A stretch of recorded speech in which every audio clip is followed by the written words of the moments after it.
20 yildan beri mana shu qishloq xo'jalik sohasida yurgan bo'lsam, bu yilgidek paxta ko'rmaganman.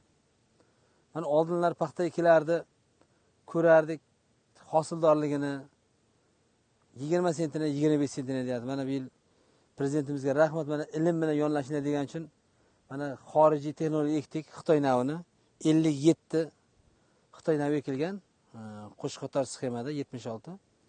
Mana xudosi paxtamizni mana 75-70 sentnergacha kutyapmiz.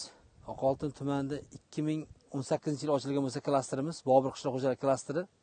O'shandan beri mahalliy nav ekardik. Mana 2025-yil hosil uchun 100% 5000 gektarga xorijiy Xitoy navi ekdik. Hammasi bo'ladi ekan. Oldinlar bunaqa hosil kutmaganmiz. Oldinlar shu 20 oshib borsa 25 sentner.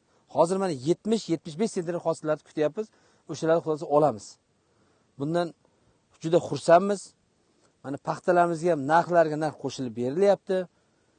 Tonnasiga yana 1000 so'mdan pul ajratib, ular uchun xursandmiz. Fermerlar xursand, klasterimiz xursand. Mana bu yil 5000 gektar paxtamiz bo'lsa, shuni 50% ni tomchilab sug'orish texnologiyasini yaratganmiz. Bundan nima uchun? Suvdan ekonom, o'g'itlar, texnikalar kirishi, hammasi tomchilatib, shu to'liq tomchilashda beriladi. O'g'itlari ham, suvlari ham hamma tomonlama ekonom, hamma tomonlama nima desam ekan, ancha foydali tomoni bor. Xudo xolasa bu yildan keyin 2026 hosil uchun mana shu 100% tomchilatib qilamiz. Bu yil mana bizga sinov uchun ekildik, to'liq mana tushunib oldik.